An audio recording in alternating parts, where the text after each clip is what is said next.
Alright guys, today is Monday and the wait is over. We finally have it. It's here, standard pump it up classic box, the Shaq Attaq 4.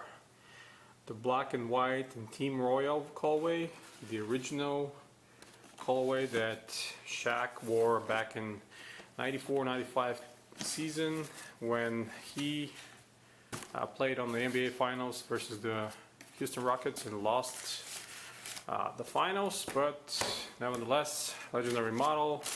Great that Reebok decided to bring them back, and I hope they will bring every single Shaq shoe from the line they had that before with him. I'm so excited about these, so glad that they were retroed, and here they are on all their glory. Thanks to Reebok again for sending me some coupons. I always appreciate that. I bought straight from Reebok.com with some nice discounts, so the original release price is $140. I actually paid $110 with the coupons I had. And let's start and go over the shoe. So we have this new tag that kind of explains the new hand pump. Kind of funny looking and funny acting pump, if I might say. It's inside the shoe. This is how the pump looks like. For those of you that know, back in the old days the pump was Instapump, and it was the CO2 canisters. They used to provide 2 of those with a package with the shoe and the actual device to inflate your chamber. So the pump chamber is placed around the collar and down the heel, as many of the Shaq shoes later on after the second and fourth. The pump chamber is placed in the back to provide him extra support for his Achilles and his ankle, and we know, with big players this is an important part of their game. Shaq Attaq 3 was the first one to not have the manual pump, and this was the second one, and I think the last one to use the Instapump. So what Reebok decided to do, instead of spending big money again for the Instapump canisters and all that, which I'm sure would have cost a lot more than making this manual pump, they made this manual pump branded Reebok on this side and with the Shaq logo on the other side. It's definitely funny looking, but it does the job. It does what it does. So what do you do is actually explained here on the this label as well. You're putting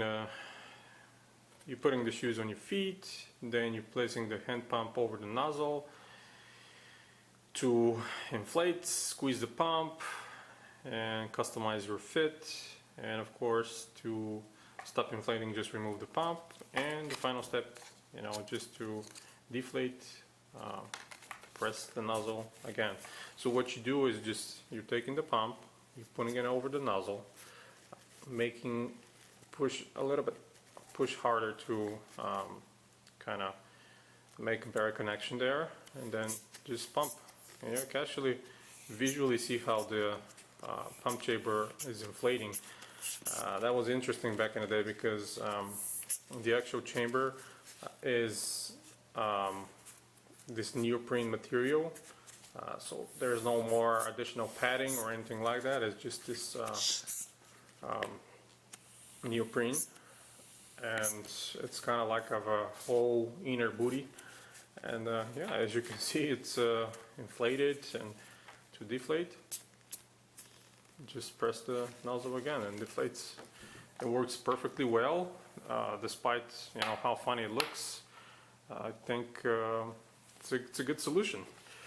Of course, on the back we have the Reebok logo on this hook and loop strap to provide extra support here again for the heel and the ankle area for Shaq, of course, being a big player. Shaq logo on the bottom. The whole shoe is nubuck, and the white overlays are actually synthetic leather.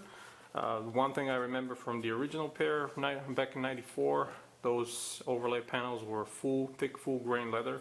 Of course, you know, with the cost cutting, and these days, I'm not surprised that they chose to put a synthetic on those, which is fine. I mean, they're such a small panels that it's not a big deal. Vector logo right here on the toe box, very clean toe box, just like the old days with the stitching. The interior, like I said, is this neoprene material, which is one whole inner booty, and there is no tone separation or heel, so everything is on one piece. You kind of can see where the chamber extends all the way down, where the stitching is here. This whole thing is the pump chamber. Shaq Dunkman logo right there on the insole. Let me see if I can actually pull this insole out. Yep, it's possible. So this is the insole. Very nice insole, actually, not the thickest, but significant padding, especially out on a hill. The logo is really cool. They made the huge Dunkman logo, and you can see some of the stitching there. Put the insole back and talk a little bit more about the model. So came after the third edition for season 94-95, actually the best season that Shaq and team had with Orlando.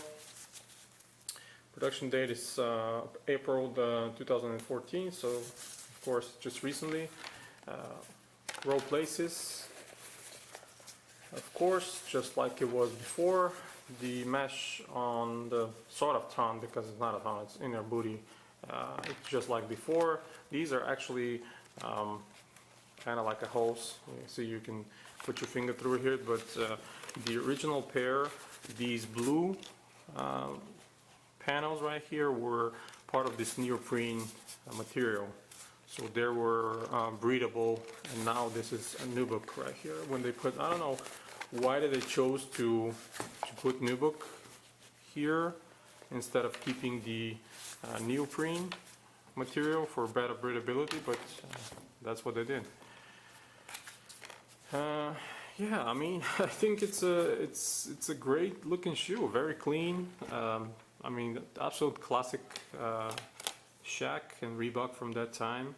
All herringbone with the Shaq Dunkman logo right here, and hexalite that it's top loaded with the Reebok logo here, hexalite branding. I remember when this shoe came around the same time that the Reebok came with the Kamikaze 1, which you guys know it's my personal favorite shoe of all time. And of course, I like this one a lot since Shaq was my favorite player, but the Kamikaze took the wind away from this model for me, and I liked it a lot more. And if I had the money, I would have bought it. But you know, instead I bought another shoe. But that's a different story for another time. Definitely a good execution. I mean, what else you can say? It's a nice looking execution. The outsole looks exactly like before. The only really change I can notice is these panels. They're not neoprene anymore. They're just this sort of a nubuck underneath. But the rest of it is pretty nice. Both chambers work perfectly well. Same as with this one.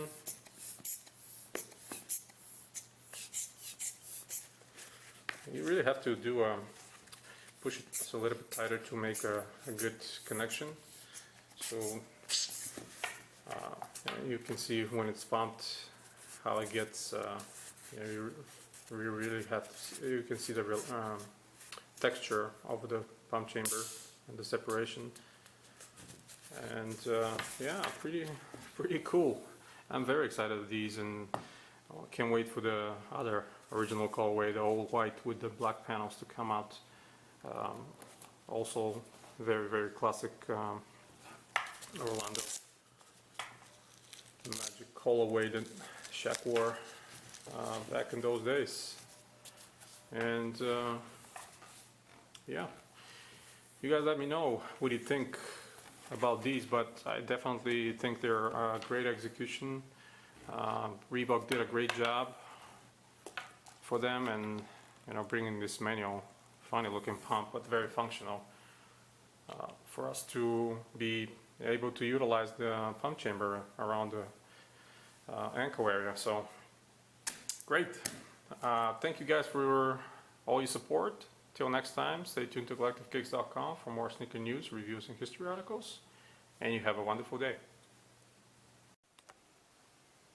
Hey, just real quick, I wanted to talk about the pump at the end. I actually forgot.